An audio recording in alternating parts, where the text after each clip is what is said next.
Bonjour, salam alaikum.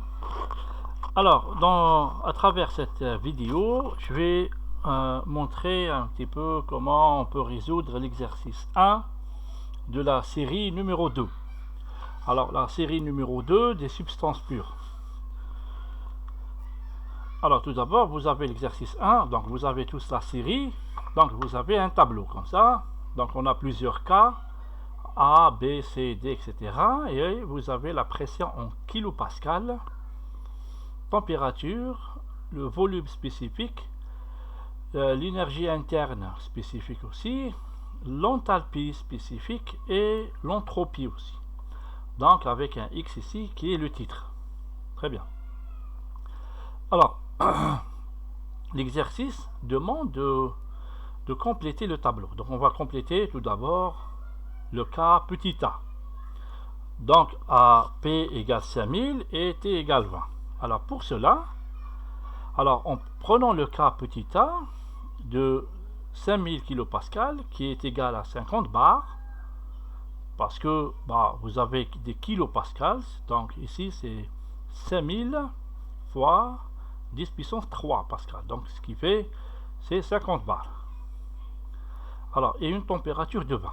Alors, comment on va procéder? Tout d'abord, on commence toujours par les tables. Alors, dans les tables, on peut voir aussi les tables sont montrées par rapport à un diagramme. Donc, si on prend un diagramme, le T, température et volume, ici vous avez la zone du liquide comprimé, au milieu vous avez un mélange, et ici vous avez la vapeur surchauffée.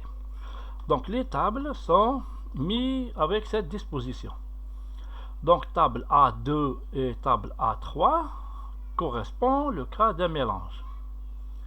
Donc, le A2 est par rapport à la température, donc c'est elle qui se trouve dans la première colonne, et la table A3 correspond à la pression qui se trouve dans la première colonne. Vous avez aussi dans les tables, vous avez dans la partie vapeur surchauffée, elle est représentée par table A4. Et le liquide comprimé est représenté par table A5. Donc il faut feuilleter un petit peu vos tables et vous allez voir que vous avez ces types de A2, A3, A4 et A5. Très bien. Maintenant, alors pour ce cas, on va commencer par la pression. Si je commence par la pression, donc je considère que la pression c'est elle qui est constante. Si la pression est constante, donc le diagramme qui est représenté par une pression constante, c'est le diagramme TV. T, la température qui varie, le volume spécifique qui varie et la pression est constante. Donc pour 5000 ou bien 50 bars et T20. Donc on va essayer de voir dans la table de A3. A3 parce qu'on a commencé par la pression. Donc dans la table A3, on peut remarquer ici, on peut voir la pression de 50 bars et température de saturation pour 50 bars, elle est de 264 degrés. Donc nous, on a 20, on n'a pas 265. Alors cette zone, tout ça, représente, c'est un mélange. Donc pour 50 bars, la température de saturation est de 264. Mais nous, on a température de 20 qui est inférieure à T saturation. Alors si la température elle est inférieure, donc on est dans la zone du liquide comprimé. On est là. À partir de là, puisque T20 est inférieur, donc il faut aller vers la table des liquides comprimés qui est la table de A5. On peut alors lire toutes les valeurs. Alors voilà la table A5. Voilà pour pression de 50 bars et une température de 20. Donc on peut lire le volume spécifique, l'énergie, l'enthalpie et l'entropie. Alors remarque, le volume spécifique, c'est ce qui est indiqué sur les tables. Donc il faut ne pas oublier de mettre fois 10 puissance moins 3. Il y a un signe moins ici, tout petit signe comme ça qui n'est pas visible. Ok, très bien. Donc je peux directement remplir mon tableau. Alors, vu que le titre, on a discuté dans le cours que le titre se trouve dans la partie mélange uniquement, donc dans la partie, les autres parties comme liquide comprimé et la vapeur surchauffée, le titre il est indéterminé. Ok, donc je peux remplir mon tableau facilement. Ça c'était pour le cas petit a. Alors passons maintenant au cas petit b. Alors le cas petit b, vous avez la pression de 500 kPa qui est égale à 500 qui est à 5 bars, c'est pas 50, ben je me suis trompé ici, et un volume spécifique de 0,2 m3 par kilogramme. Pour cela, on utilise toujours les tables A3. On commence parce qu'on a commencé par la pression. Donc, on commence toujours par table des mélanges pour faire un petit peu une évaluation et comparer les valeurs. Alors ici, dans les tables, alors A3 pour 500, ok, alors ça est égal à 5 bars, c'est pas 50 bars, à 5 bars. Alors le volume spécifique, donc il est entre le volume spécifique il est entre 1,0926 fois 10 puissance 3 et 0,33749. Donc à peu près, il est là. Donc vous avez pour P égale 5 bars, 5 c'est pas 50. Hein. Alors pour VF et un VG. Donc notre V, nous, il est de 0,2. Alors on remarque que 0,2 il est intermédiaire. Vu qu'il est intermédiaire, donc notre volume se trouve ici, notre point. Donc on est dans le cas mélange. Alors maintenant, comment on calcule la température? Donc la température qui correspond à ce volume, c'est une température de saturation, qui est 151,9. Donc on peut remplir la température. On constate que notre volume, voilà, se trouve entre VF et VG, ce qui correspond à une phase de mixture liquide-vapeur. Tout d'abord, on doit calculer le titre.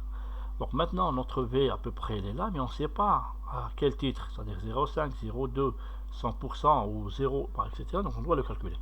Alors, pour cela, il y a une formule avec laquelle on calcule. Alors, le titre, il est égal à V moins VF sur un VG moins VF. Donc directement, je vais mettre mes valeurs et je trouve la valeur de 0,53. Alors pour les autres variables thermodynamiques, la même chose, U, en utilisant ces formules, bon, et on tire UF et UG, on les tire à partir de notre table, là, le H, le S, et je peux remplir mon tableau directement. Très bien. Alors maintenant pour le cas petit c, vous avez la pression de 1500 kPa qui est égale à 15 bars et une température de 200. Alors pour cela, on commence toujours par la table des mélanges. Et vu qu'on a la pression en premier, donc on commence par table A3. C'est la même chose. Donc on remarque, on a pour une pression de 1500, donc à partir de la table A3, la température de saturation elle est de 198,3 degrés. Mais notre température, elle est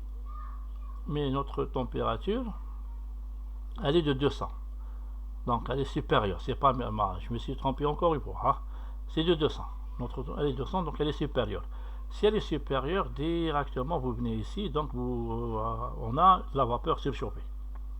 Donc il faut passer vers table A4 de la vapeur surchauffée. Voilà la table valeur surchauffée pour 15 bars. Voilà 15 bars et une température de 200. Donc vous pouvez lire directement les valeurs et les mettre. Voilà, sont là. Alors pour le quatrième cas, petit d, vous avez la température 300 et vous avez un x égale à 0,8. Alors, puisqu'on a le titre, donc la phase est un mélange liquide-vapeur et la pression de saturation pour T égale 300. Donc, directement, on va chercher la température de 300. Donc, on utilise la table A2 parce qu'on commence avec la température et on va lire directement la pression de saturation qui est de 85,81 bars. Donc, je peux remplir directement ma pression. Pour les autres valeurs, donc vous avez le VF et vous avez le VG, et vous avez tout UF, HF, SF, VG, etc.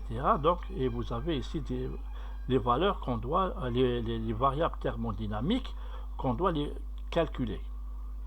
Alors, on va utiliser les formules, pas aussi simple que ça, avec un x de 0,8 et je calcule l'énergie interne, je calcule aussi le volume spécifique, l'enthalpie et l'entropie. Très bien.